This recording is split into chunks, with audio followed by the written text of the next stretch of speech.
Good morning. आज पुन्हा आपण नव्या टॉपिकसह उपस्थित आहोत. GIS या टेक्नॉलॉजी बेस्ड अशा जिओग्राफीच्या अत्यंत नव्या अशा टेक्नॉलॉजीमध्ये आपण GIS म्हणजे काय, डेफिनेशन, फंक्शन, त्याचे कार्य, ते कसं चालतं, कोणकोणत्या गोष्टींवरती चालतं हे पाहिलेलं आहे.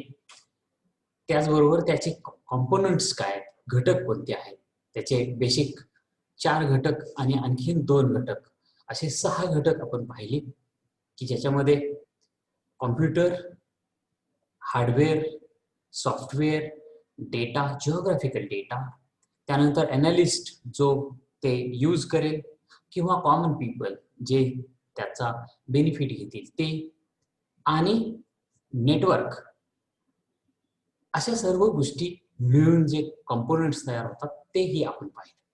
मागच्या टॉपिकला आपण हिस्ट्री ऑफ GIS पाहिली. कुठल्याही गोष्टीची हिस्ट्री डिटेलमध्ये आपल्याला जर माहीत असेल तर त्या सॉफ्टवेअर विषयीच्या सर्व कल्पना आपल्याला येतात, नंबर 1. आणि नंबर 2 असं होतं की आपल्याला हे सॉफ्टवेअर, ही गोष्ट, ही टेक्नॉलॉजी भविष्यात कशी वाढणार आहे, किती वाढणार आहे, तिला किती स्कोप येऊ शकतो आणि कोणकोणत्या क्षेत्रामध्ये स्कोप येऊ शकतो हे जर आपल्याला नीटपणे जाणून घ्यायचं असेल तर कुठल्याही गोष्टीचं, नॉट ओन्ली फॉर GIS, कुठल्याही गोष्टीचा इतिहास आपल्याला माहीत असणं गरजेचं आहे. आणि म्हणून आपण मागच्या टॉपिकमध्ये पहिल्या पार्टमध्ये हिस्ट्री, GIS ची हिस्ट्री, याचे मी 2 पार्ट केलेले आहेत आणि त्याचा पहिला जो पार्ट होता तो आपण मागच्या वेळेस घेतला. आता मी दुसऱ्या पार्टकडे वळणार आहे. दुसरा पार्ट GIS ची history, history and development of GIS part 2 मध्ये आपण आता चर्चा करणार आहोत. पण तत्पूर्वी मला असं वाटतं की एक ओझरती उजळणी पार्ट 1 ची सुद्धा करणं गरजेचं आहे. आणि म्हणून एक क्विक अशी एक उजळणी आपण पार्ट 1 ची सुद्धा करू, किंबहुना पार्ट 1 तुम्हाला YouTube वरती तिकडे मिळणारच आहे. पण आपण पाहूयात की history and development of GIS part 2 मध्ये आपल्याला काय शिकायचंय. तत्पूर्वी पार्ट 1 चा काही पार्ट आपण घेऊयात. त्याच्याही आधी history of GIS and development of GIS हे पाहताना आपल्याला पुन्हा एकदा एक छोटीशी आठवण म्हणून डेफिनेशन ऑफ GIS बघणं गरजेचं आहे. A geographical information system that is GIS is a computer system design to, ही कॉम्प्युटर सिस्टम आहे, हे सगळ्यात महत्वाचं आहे. आणि ती कशासाठी डिझाइन केली? To capture data, to store data, to manipulate data, to analyse data and to manage the results or manage the data and then we present the data in the form of result.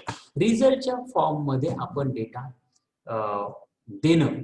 आणि data याचा अर्थ माहिती, याचा अर्थ आकडेवारी, आणि अर्थातच कॉम्प्युटरची system आपण यूज करून हे सर्व गोष्टी करणार. याचाच अर्थ असा आहे की हा जिओग्राफिकल डेटा ह्यूज, अत्यंत ह्यूज असा, फ्लेक्झिबल, कायमस्वरूपी बदलणारा, मिनिटा बदलणारा असा डेटा जो कॉम्प्युटरच्या सिस्टमने आपण हँडल करणार, असं सॉफ्टवेअर आपल्याला आपण पाहतोय, दॅट इज GIS. आणि त्याचा पहिला पार्ट मध्ये आपण पाहिलं की साधारण 70च्या दशकाच्या आधीच्या दशकांमध्ये बारीक सारीक गोष्टी कॉम्प्युटर रिलेटेड झाल्या. कॉम्प्युटरचा विकास हाच कॉम्प्युटरच्या बरोबर चालणाऱ्या सिस्टमचा विकास आहे आणि हे आपल्याला नाकारता येत नाही. आणि म्हणून 1950-1960च्या दशकामध्ये कॉम्प्युटरच्या रिलेटेड काही गोष्टींचा शोध किंवा काही गोष्टींचा विकास होत गेला आणि त्याचीच पावलं पुढं GIS मध्ये उमटू लागली. आपल्याला ठळक पावलं उमटलेली दिसतात ती 71 ते 81 या दशकामध्ये. आणि हे सर्व गोष्टी आपण पार्ट 1 मध्ये बघितलेले आहेत की 1976 ला एक थेरम जो आहे, हेकन यांनी, ॲपेल आणि हेकन यांनी एक थेरम मांडला की जो कॉम्प्युटरशी बेस्ड असा कलर मॅप तयार करण्याचा एक थेरम मांडला. आणि तिथून खरं तर GIS नावाला नसेल पण GISच्या दिशेनं पावलं पडलेली दिसून येतात. आणि मग आपण 76च्या काही गोष्टी 1977-88 ला GPS जे ग्लोबल पोझिशनिंग सिस्टीम आहे त्याच्याशी रिलेटेड अशा सॅटेलाइटच्या सिग्नलचा आणि तो प्रयोग झाला आणि तो सक्सेसफुल झाला.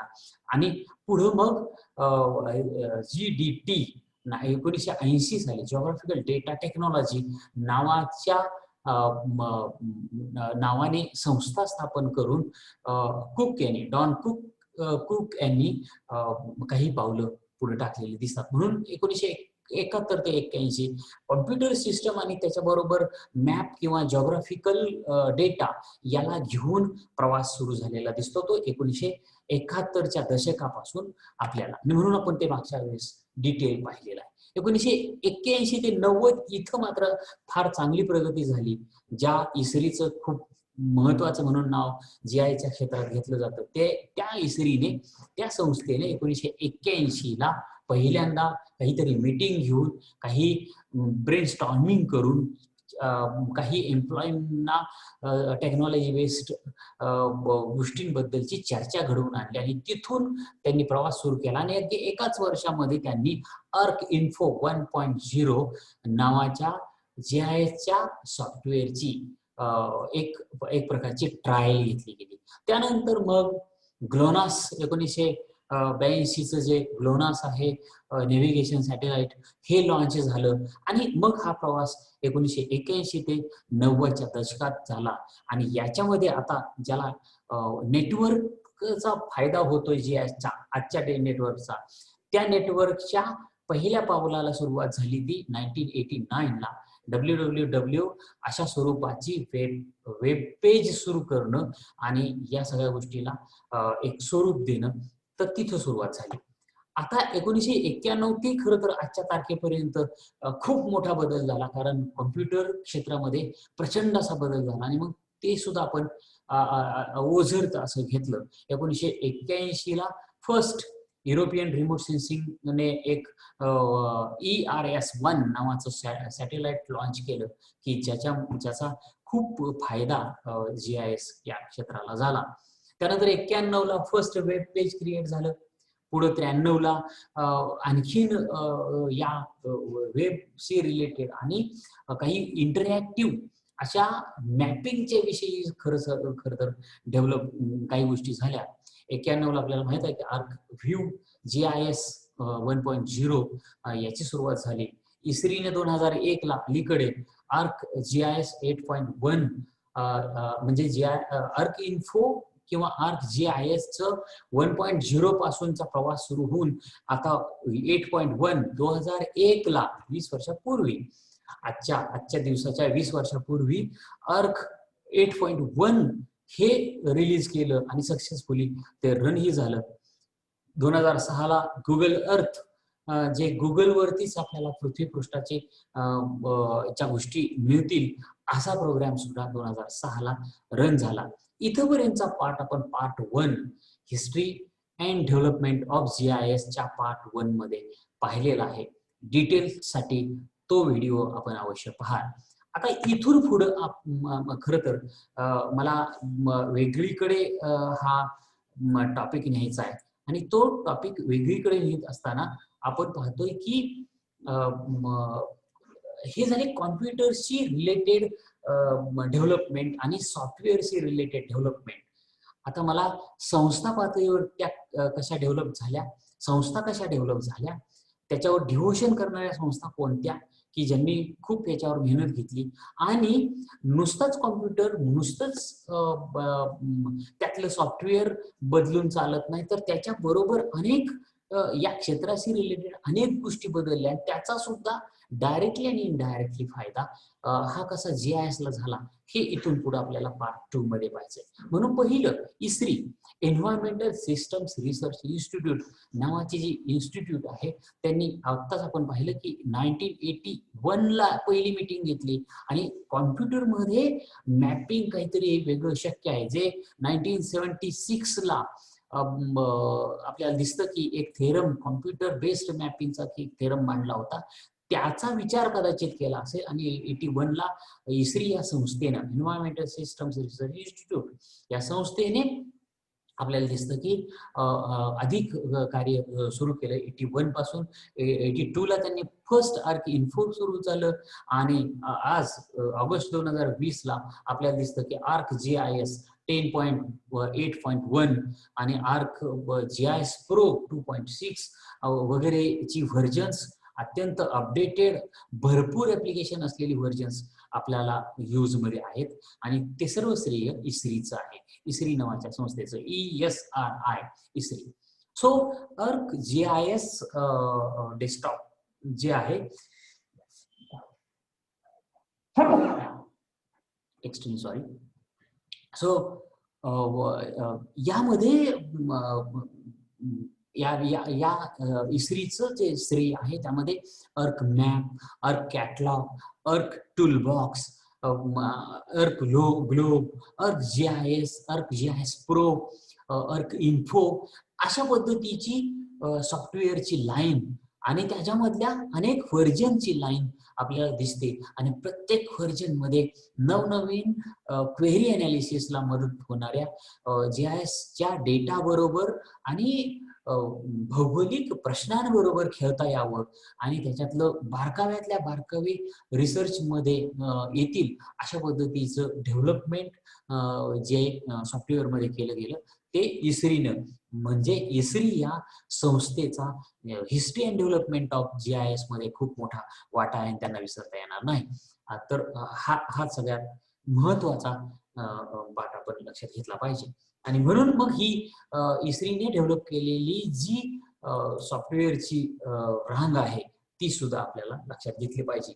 पुढे जाऊन इस्रीनं काय केलेलं आहे, मोबाईल GPS, त्यानंतर ऑनलाईन GIS, अर्क GIS ऑनलाईन डायरेक्ट तुम्हाला सॉफ्टवेअर ऑनलाईन इंटरनेट ची यूज करून इंटरनेट बरोबर हँडल होईल अशा पद्धतीची ऑनलाईन GIS ची प्रणाली सुद्धा डेव्हलप झाली. मोबाईल GIS मध्ये GPS, लोकेशन बेस्ड सर्व्हिसेस आणि तिथं सुद्धा डेटा हँडलिंग इथपर्यंत म्हणजे जसं आता लक्षात घ्या की याचाच अर्थ मोबाईल मधली जी प्रगती आहे मागच्या 10-15 वर्षामध्ये मधला मोबाईल आणि आजच्या मोबाईल मधला जो प्रचंड मोठा बदल आहे त्या मोबाईलचा जो फायदा आहे तो सुद्धा GIS ला दिसतो आणि त्या क्षेत्रात सुद्धा इस्रीने आपली पावलं उमटवली. त्यामुळे इस्री हा GISच्या हिस्ट्री अँड डेव्हलपमेंट मधला महत्वाचा पार्ट मानला जातो.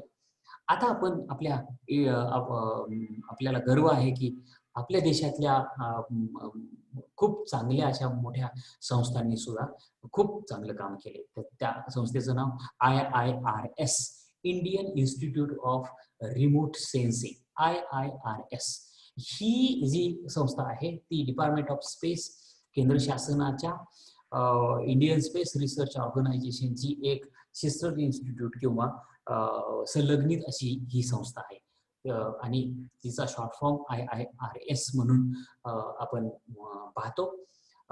याच IIRS चे अनेक ऑनलाईन आउटरीच कोर्सेस फ्री मध्ये आज आपल्याला करता येतात.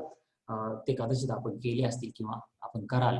तर ह्या संस्थेनं खूप मोठा जो वाटा उचललाय इंडियन लेवलचं GIS मधलं जे पाऊल आहे ते त्याचं श्रेय IIRS ला जातं. Is a premier training and educational institute. या इन्स्टिट्यूटनं पहिल्यांदा रिमोट सेन्सिंग आणि GIS या सगळ्या गोष्टींमधलं ट्रेनिंग आणि एज्युकेशन द्यायला सुरुवात केली. जसं की मी आताच म्हटलं की आउटरीचचे खूप सारे प्रोजेक्ट 3-3, 4-4 महिन्यांचे कोर्सेस आपल्याला अगदी मुफ्तमध्ये इथं तुम्हाला बघायला मिळतात. याच संस्थेनं काही शिक्षक, काही ट्रेनर तयार केले. Remote sensing, Jio informatics, that is GIS and allied सर्व, GPS टेक्नॉलॉजी या सर्व टेक्नॉलॉजीमधले अगदी प्रोफेशनल, हायली क्वालिफाईड आणि ज्याला कॉम्प्युटरचे सॉफ्टवेअर आणि GISचे सॉफ्टवेअर अँड स्पेस मधल्या डेटा रिकव्हरीचे सॅटेलाइटशी रिलेटेड असलेल्या फिजिक्समध्ये, मॅथ्समध्ये मातब्बर असलेल्या लोकांमार्फत GIS रिमोट सेन्सिंग या आणि GPS या क्षेत्रामध्ये ट्रेनिंग इन्स्टिट्यूट बरोबरच हे जे ट्रेनिंग स्टाफ आहे तो मोठ्या प्रमाणावर तयार केला आणि तो नॅचरल रिसोर्सेस, एन्व्हायरमेंट आणि डिझास्टर मॅनेजमेंट या क्षेत्रामध्ये GIS रिमोट सेन्सिंग GPSचा उपयोग डायरेक्ट सुरू केला. त्याचं सगळं श्रेय IIRS ला जातं. हाच पार्ट आपल्या देशामध्ये GIS वाढण्यामध्ये भर घालतो आपल्याला असं दिसतं. इस्रो नावाची आणखी एक संस्था की जी इंडियन स्पेस रिसर्च ऑर्गनायझेशन, जे आपण आत्ताच बघितलं इंडियन स्पेस रिसर्च इन्स्टिट्यूट, की जी IIRS चीच एक सिस्टर इन्स्टिट्यूट किंवा मदर इन्स्टिट्यूट आहे किंवा संलग्नित इन्स्टिट्यूट आहे. या इस्रोने खूप मोठं design and development of satellites, जे आपला डेटा तयार करतील, आपला डेटा रिकव्हर करतील, आपल्याला पाठवतील असे सॅटेलाइट तयार करून त्याच्यामधलं रिसर्च करून या संस्थेनं कम्युनिकेशन असेल, ऑब्झर्वेशन असेल, नेव्हिगेशन, मेट्रोलॉजिकल गोष्टी, हवामानशास्त्रीय गोष्टी आणि स्पेसच्या रिलेटेड जी आकडेवारी येते, ही सर्व आकडेवारी, जी भौगोलिक आकडेवारी आहे, ही आकडेवारी मिळवणारी जी सॅटेलाइट आहेत, यांच्या निर्मितीमध्ये, यांच्या डेव्हलपमेंटमध्ये इस्रोने मोठं योगदान दिलं आणि त्याचाच फायदा मग पुढं RS मध्ये, मग GIS मध्ये, मग GPS मध्ये असा रिफ्लेक्ट होत आलेला दिसतो. आणि म्हणून यांचं योगदान आणि ह्या संस्थेच्या पाऊलखुणा, फुटप्रिंट्स ज्या आहेत, त्या सुद्धा आपल्याला GISच्या हिस्ट्रीमध्ये बघायला मिळतात. आज आपण ओपन सोर्स GIS, कालपर्यंत तुम्हाला कोणी तरी सांगत असेल की GIS चे सॉफ्टवेअर अगदी 10 लाखाला, 5 लाखाला, 3 लाखाला, 2 लाखाला आहेत. ओपन सोर्स GIS नावाची कन्सेप्ट टॉस झाली आणि त्यानंतर आपल्याला ही फ्री मध्ये टेक्नॉलॉजी यूज करता येते. ऑफकोर्स काही गोष्टींचं रिस्ट्रिक्शन तिकडे आहे, परंतु एज्युकेशन लेवलचं किंवा छोट्या स्केलवरचं काम करायला हे ओपन सोर्स GIS जी टेक्नॉलॉजी आहे ही अधिक भर घालते आणि खूप हेल्पफुल आहे. This technology is computer software, is a computer software and can be freely used, आणि ते आपल्याला फ्रीली यूज करता येतं आणि त्यामध्ये काही बदल करता येतात. त्यानंतर आपल्याला ते डिस्ट्रीब्यूट करता येतं, एकमेकाला देता येतं, असं हे सॉफ्टवेअर आहे. त्यानंतर इज मेड बाय, या सॉफ्टवेअरला कोणी तयार केले तर अनेक पीपल, अनेक ऑर्गनायझेशन आणि अनेक डिस्ट्रीब्युटर हे त्यामधल्या डेव्हलप करत राहतात आणि ती सॉफ्टवेअर आपल्याला त्यामुळेच तर ओपनली आणि फ्रीली आहे. Recently open source software start playing virtual role in industry, academic and research. Even research मध्ये, अकॅडमिक मध्ये तर आपण ते यूज करतोच, आणि इव्हन इंडस्ट्रीमध्ये, कमर्शियल यूज मध्ये सुद्धा या ओपन सोर्स सॉफ्टवेअरचा उपयोग हा झालेला आपल्याला दिसतो. आणि म्हणून open source GIS can be traced back to the US department of the interior in 1978. म्हणजे आता प्रत्येक गोष्टीचं जे मागचं बॅकग्राऊंड आहे ते जर अगदी खोलात जाऊन बघितलं तर त्याच्या पाऊलखुणा आणखीन मागे दिसतात. ओपन सोर्स सॉफ्टवेअरच्या बाबतीत सुद्धा आपल्याला याच्या काही अगदी धुसर असतील, परंतु काही खुणा या अगदी मागच्या 30-40 वर्षातल्या सुद्धा दिसतात. हे ओपन सोर्स नावाचे जे सॉफ्टवेअरचा प्रकार आहे, हा प्रकार GISच्या वापरामधल्या म्हणजे खूप लोकांनी वापरण्यामधल्या त्याचा हॉरिझॉन्टल स्प्रेडिंग जे आहे हे भयानक वाढलं. कारण GISचं सॉफ्टवेअर जे महाग असलेलं, जे रिस्ट्रिक्टेड असलेलं, ज्याला विशिष्ट पद्धतीने शिकल्याशिवाय येत नसलेलं, हे बाजूला राहून अशा पद्धतीचं इझी, युजर फ्रेंडली आणि फ्री असं सॉफ्टवेअर बाजारात किंवा इंटरनेटवर उपलब्ध झाल्यामुळं हे सुद्धा GISच्या डेव्हलपमेंट मधलं सगळ्यात महत्वाचं आपल्याला दिसून येतं. ही काही फ्री सॉफ्टवेअर्स आहेत, ओपन सोर्स सॉफ्टवेअर्स आहेत की जी फ्रीली अवेलेबल आहेत. फ्लोमॅप, क्यूमॅप, QGIS, QGIS2, क्वांटम GIS त्याला म्हणतात. त्यानंतर ग्रास GIS, ही सगळी जी आता यादी आपल्या पुढे आहे, जिओडा, सागा GIS, अशी अनेक, मॅप विंडो नावाचं आहे, हे असे अनेक, अर्थात ही यादी अत्यंत त्रोटक आहे. तुम्ही जर गुगलवरती सर्च केलं तर याच्यापेक्षा आणखीन भरपूर यादी तुम्हाला मिळेल की ज्याच्यामध्ये तुम्हाला कळेल की आणखीन भरपूर सॉफ्टवेअर हे फ्री मध्ये उपयोग आहे.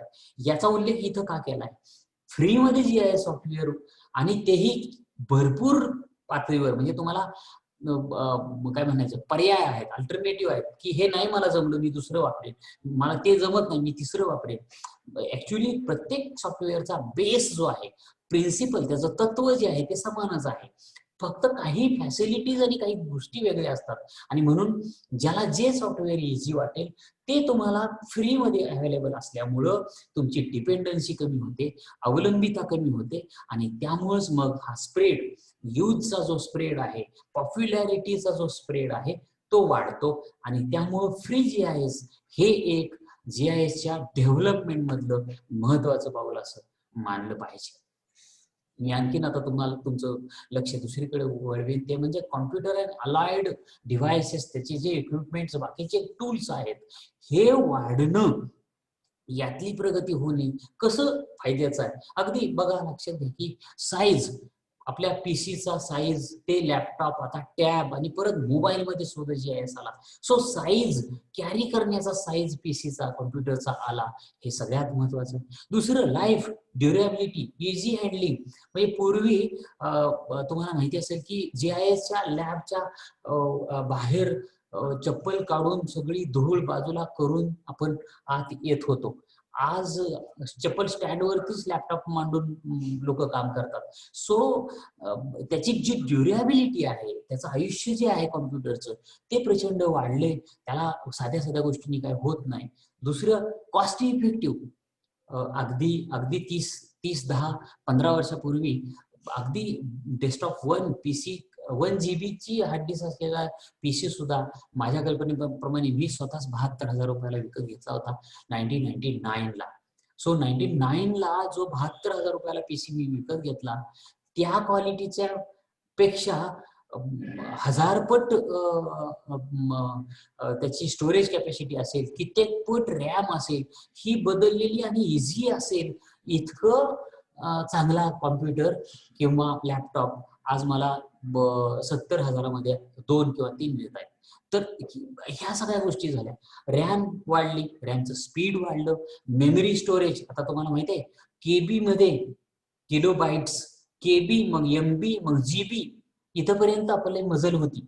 म्हणजे जर तुम्ही मोठी हार्ड डिस्क, एक नावाचा प्रकार होता जो आता बघायला सुद्धा नाही. मग छोटीशी फ्लॉपी आली, मग पेन ड्राईव्ह आला, मग तो सुद्धा पेन ड्राईव्ह, पहिले पेन ड्राईव्ह MB मध्ये होते, मग GB आले, आता TB, PB, EB, ZB, YB, आणि त्याच्याही पुढं काय असेल तर मला माहिती नाही.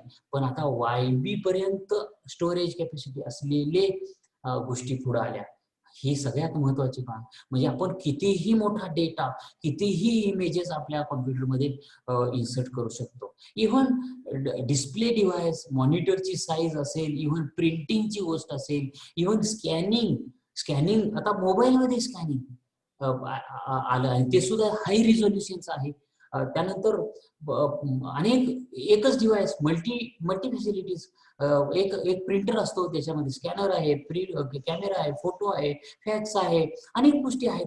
तर ह्या सर्व गोष्टी, even internet, wireless internet, MAN, वॅन, सगळं आलं. LAN, MAN, WAN, ह्या सगळं local area network, metropolitan area network, wide area network, ही नेटवर्कची जी प्रकार आहेत, त्यामुळे आपण सगळ्यांना एकमेकाला वायरने, आणि खरं तर वायफाय, वायरलेस फिडिलिटी, वायरलेस आपण एकमेकाला शेअर व्हायला लागलो. आणि सगळ्यात आणखी शेवटची महत्वाचा मुद्दा की फाईल शेअरिंग, एकमेकाला फाईल देणं, कुठल्याही फॉर्मॅटची फाईल आता कुठल्याही फॉर्मॅटमध्ये कन्व्हर्ट करण्याच्या अनेक गोष्टी आल्या.